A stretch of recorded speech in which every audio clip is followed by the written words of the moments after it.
Hi everyone, I'm Sarah Sun, and today I'm going to be chatting through the ways in which you can adapt your creative voice across social media platforms. First off, I wanted to say thank you so much for attending my session. I hope you can gain some really valuable insights, and if anything, just find some inspiration from this session. Alright, so just for a bit of overview, we're going to be talking about how to adapt your work to fit platform culture, ways to use Firefly for fast, flexible content creation, and tactics for staying authentic while maintaining brand consistency across platforms. Now, for those of you that don't know me, I'm Sarah from Sarah and Misk, and I love to dabble in just about everything from mixed media to packaging design to mixed media animations to pottery to DIY projects to nail art to illustration work and more. I definitely consider myself to be a jack of all trades and a master of none, but in my opinion, a jack of all trades is better than a master of one.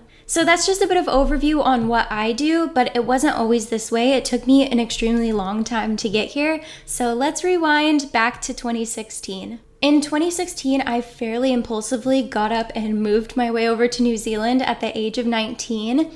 I'm a dual citizen, so I thought it was a wonderful opportunity to travel, explore the world, find myself, and of course get an education at a really great school doing something that I truly love. There, I learned the ins and outs of design, not just big picture stuff like color theory, typography, visual hierarchy, and composition, but also the technical hands-on skills. We were animating in After Effects, bookbinding by hand, and using InDesign to create full publications. It was truly such an immersive and cool experience as a young designer. It gave me both the theoretical and practical tools to start thinking like a designer. Now, being the type A, slightly anxious girly that I am, I had a super cool job lined up right outside of graduating at this super cool boutique design studio, and it was just perfect. For 2 years, I was working on the branding and packaging designs of some of the largest FMCG brands across New Zealand and Australia. To me, it was just like a super immersive experience and what I thought was like a young designer's dream. Quickly, that started to change though. From those typical client requests like make the logo bigger or just lack of creative freedom, and even just that studio vibe of like churning work in and out following the exact same creative process, it just really started to take a toll on me. What was once my biggest passion was in some ways becoming a little bit of like my worst enemy. Now, cue 2020 lockdown. Here you can see this is my little makeshift work from home office. One day, kind of out of desperation, I pulled out some of my old college projects that were just collecting dust.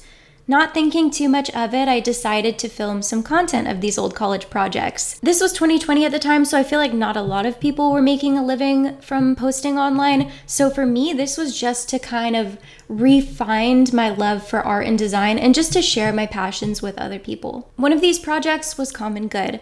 Common Good was a conceptual fair trade chocolate brand that I created for my last year in college. This was my final project for my last year. It was like the end all be all, biggest project for me. I was super proud of the project, so I decided to film it and post it to TikTok. It was just like here's what a typical college project looks like for a graphic design student type of video. I posted it, went to bed, and thought nothing of it.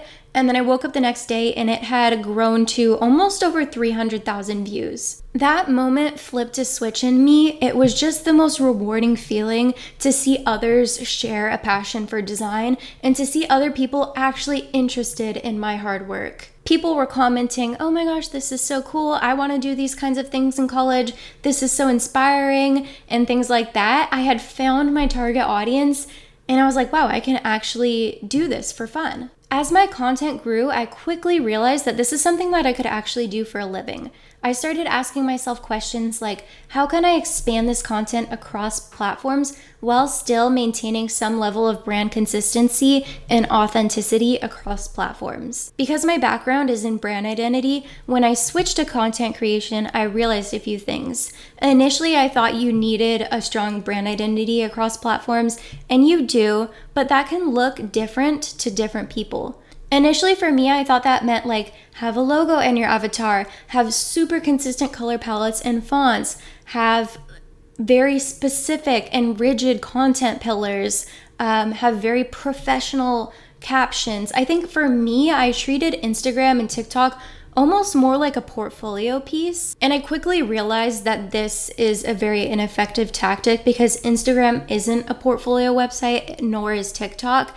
And so I became conscious of that and realized that I need to adapt my content to the specific platform that I'm posting on. On these platforms, people aren't looking for a flawless portfolio. They're looking for you. They're looking for your voice, your personality, your weird quirks and imperfections. They follow you for the whole package and the bigger picture.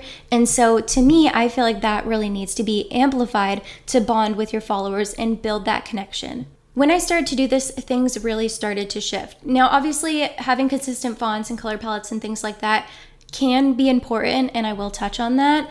But more than that, it's your personality. So how does this look in action? Tip number 1 is to match audience mindset and reframe across platforms. Generally speaking, a single project should be presented differently across platforms to garner the best engagement. People tend to scroll TikTok for entertainment and storytelling, Instagram for visuals and inspiration, and YouTube for more of that deep dive storytelling and behind the scenes. So try to align your content with the intent of the audience. Here you can see an old Christmas gift guide that I made. You can see here that on Instagram, the static carousel performed wonderfully, while on TikTok, the longer form tutorial style format performed amazing. As I mentioned, Instagram tends to favor nice visuals, while TikTok favors more in-depth videos, whether that be for entertainment or educational purposes. It's the same content, just reframed across platforms. So in summary, TikTok loves story arcs, relatability, and authenticity, so embrace playful experiments. Instagram favors aesthetic, polished presentations, show the curated side, and YouTube rewards depth and personality, so go deeper into storytelling and tutorials. All right, now on to tip number 2, lean into platform features and trends. Another thing that made a huge difference in my growth is leaning into the platform's built-in features. Native features are there for a reason, and the algorithm will reward you when you use them. TikTok sounds in trending formats, Instagram carousels, and even Pinterest idea pins, they all help your content to feel natural and relevant to that specific platform. Additionally, leaning into platform-specific trends can help you to obviously gain even more engagement. So say, for example, there's a specific Halloween trend going on Instagram, but then a different Halloween trend going on over on TikTok. You can make the same artwork, but adapt it to those specific trends on those specific platforms to hopefully gain a little more engagement. You're still honoring your art and your style and identity, but just adapting to the trends. Here's a great example. If you're chronically online like me, you'd know that last summer of 2024, there was a guy named Logan that went super viral on both Instagram and TikTok for his viral cucumber recipes. His content was filling everyone's feeds. I decided to utilize this virality to create my own take on the pickle trend. The result was a creative walkthrough video designing my own conceptual brand for Logan's cucumbers. Because Logan's cucumbers were going so viral at the time on both Instagram and TikTok, this content performed really well and I gained a lot of followers because of it. Again, I was still honoring my voice and my personality and my design style while just jumping on trends. Another example is this mixed media animation I made a few months ago. I was so proud of it. Honestly, I think it's one of my favorite animations I made. So I posted it to both Instagram and TikTok just with the same format. I think it was about a 10-second video and it didn't really perform that well on either platform. I think it got around 26K views. But recently there's been a trend going around where you post static frames of a video as a carousel, and when you toggle through the dots, it kind of animates and it's very interactive. And so I used those frames from that animation and just posted it as a static carousel, but again, when you toggle through the video, it animates. And that video has already gained over 130,000 views. So again, it's the same artwork, my same style, my same brand, but just repurposed and retold in essentially a different format. So to recap, use what's built in: TikTok sounds and trends, Instagram carousels, YouTube chapters, Pinterest idea pins. Native features equals better reach. And secondly, utilize trends and adapt it to your style and unique perspective to grow your platforms. Lastly, we're on to tip number 3, which is my favorite tip: balancing consistency and experimentation. Now, while experimentation is important, consistency is too. This is something I need to definitely learn from as somebody who, as you've seen, is very experimental. The key is to finding a balance. I like to think of consistency as in like the small details. So fonts, color grading, even like sound effects, they're really subtle, but having consistent sound effects can kind of help maintain a stronger brand identity. But also obviously honoring the experimentation side of things. This keeps your creativity alive and keeps you going, and helps prevent you from burnout, to be honest, but this also keeps your followers inspired. It's always important to continue evolving and follow those trends and build on them and make it your own. So finding that balance is definitely key. Some of my most memorable work has come from me stepping outside of the box while maintaining those little visual consistency cues like sound effects, font choices, etc. Another great way to establish consistency and stronger brand identity is to utilize Firefly tools. I can't tell you how many times I've used generative fill and generative expand in my content, especially even with things like thumbnails. If you have some awkward space on your thumbnail and you want text to go there, you can just expand the negative space using generative expand, and then you've got some nice negative space to put text in, for example. In Firefly, we can obviously use generative fill and generative expand, as well as enhanced speech, which is great for content creation, generate soundtrack, which is new, and you can generate your own sound effects. The sound effects in generate soundtrack, I think, are especially helpful to developing sounds that are unique to your content.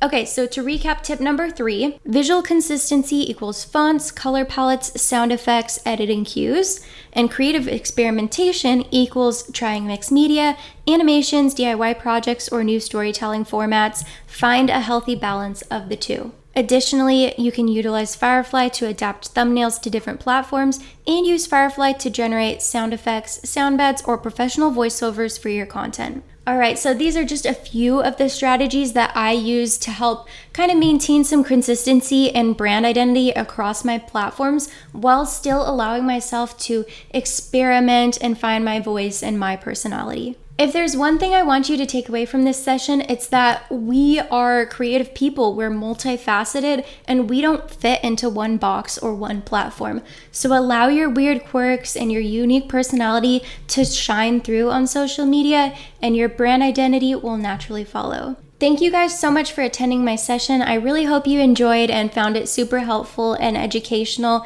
And at the very least, I hope you leave feeling really inspired to share your unique perspective across your social media platforms.